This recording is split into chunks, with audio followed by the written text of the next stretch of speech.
let's talk about the reason why you keep getting pulled back into a narcissistic relationship. It comes down to the difference between getting a genuine apology and the apology we want to hear. When we are in a narcissistic relationship, because of the whole trauma bonded, some days are good, some days suck, then sometimes the narcissistic person gives us some kind of twisted, distorted, garbled apology, and then some days you are blamed, and then there is betrayal, and then there's a vacation, and it's actually kind of fun.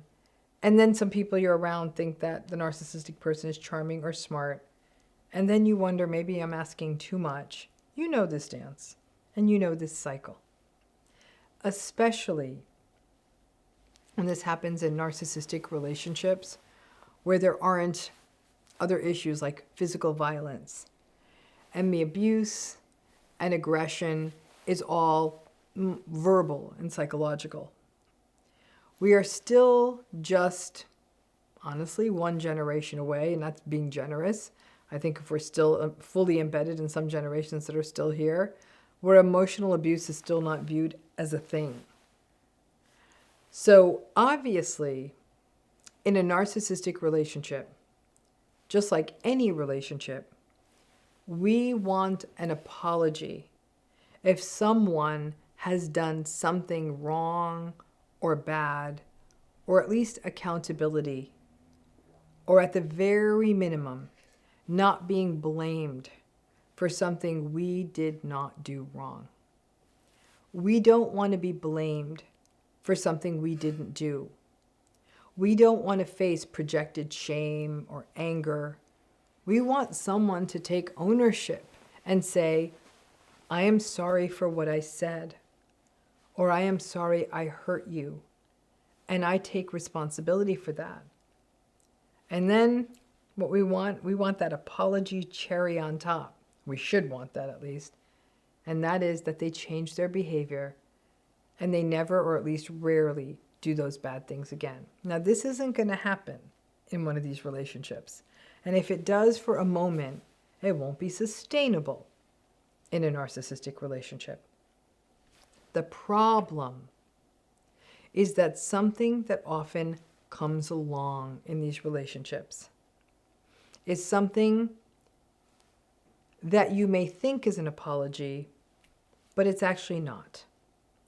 So let's try this out in a few scenarios, because this will vary depending on the type of relationship you are talking about. You have an argument with your narcissistic antagonistic partner about the same old thing again and again. This is very common in trauma-bonded relationships.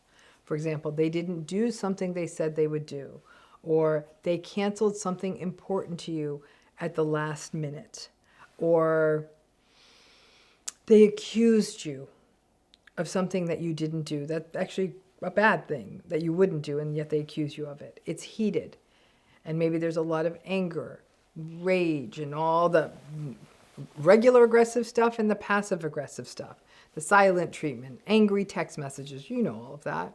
But then a few days pass, and they come around and you hear things like, they say things to you like, I don't appreciate you enough, or you do so much for everyone, or you are amazing. Now, those are nice things to hear, especially if they are a core issue in your relationship. For example, hearing, I don't appreciate you enough in a narcissistic relationship is seductive because it's the truth of these relationships. You don't feel valued or cherished or loved or seen. So when you hear something like, I don't appreciate you enough, that can feel like one of those erasers on a whiteboard, or like when you shake the Etch-a-Sketch. It's a reboot. Just clears the screen. It clears all the ick that has been happening because maybe, just maybe, now you're being seen. And even if you are on the verge of ending the relationship or maybe setting some kind of massive boundary or disengaging, or I don't know, just seeing the relationship clearly. Just that utterance. Things like, you do so much, I don't appreciate you. You may, in your mind, register that as accountability or them taking responsibility or an apology. It's not. And once the narcissistic person learns that these throwaway phrases calm the entire mess down, and then they're off the hook for apologizing. So they can just keep doing whatever it is they're doing, maybe betraying, gaslighting, criticizing, minimizing, invalidating, not doing their share, and then toss you a little, I don't appreciate you enough, you're amazing, or I just want you to know that I see how much you do. It's tricky. We desperately, in all relationships, we all want to be seen and felt and noticed, right? That's a childhood desire, and a normal one at that sticks with us forever. The more of it we get early, though, in our lives, the more of it we can do for ourselves later on. But that said, whenever we are in a relationship, even if we were beautifully attuned to in childhood, we still want to be seen and appreciated. That's normal. Narcissistic people, especially the grandiose narcissistic folks, actually are pretty emotionally intelligent in their fashion. They have what we could call intact theory of mind. They got a decent handle on what makes other people tick. They just can't be bothered to respond in a way that is good for the other person, unless it happens to work for them. But they get it. So once the grandiose narcissistic person figures out, or any narcissistic person, frankly, but the grandiose folks are good at this. Once they can figure out the phrases they can throw out to get you back where they need you, all of a sudden you're not getting them. You may feel you're not going to get an apology. You get an appreciation statement. This is why narcissistic people are so good at sales and charismatic rah-rah leadership. Somehow they are able to convince groups of people to do things for them that are in the narcissistic person's interest and may or may not be in the interest of the people who are being asked or made to do the things.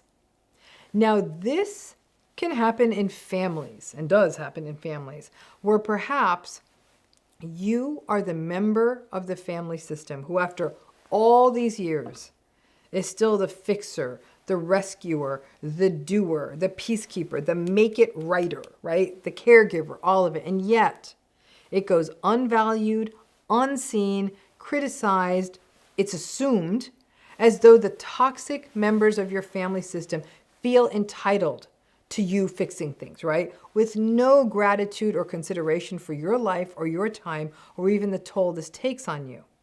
There may be a moment when you face hurtful comments after doing a lot or after holding your voice back for years.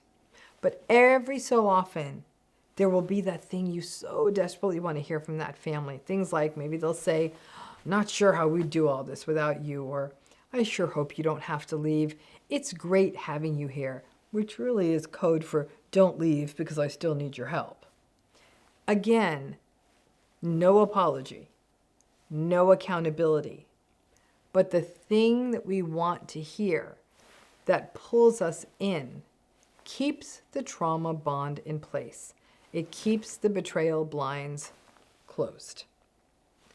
At work, it can be the abusive or dismissive boss who takes advantage of you, who minimizes and devalues your time, who encroaches on boundaries, who doesn't pay you fairly, who yells at you, who bullies you. But every so often you'll hear a, wow, you're the best.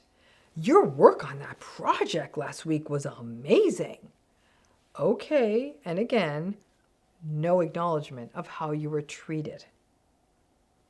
This matters because these appreciation statements keep the trains running on time. breadcrumbs. What they throw at us is the equivalent of a huckster in an airport or a mall enticing you to sign up for a 30% interest rate credit card by offering you a travel mug. By the time you are done, this could be a $15,000 travel mug.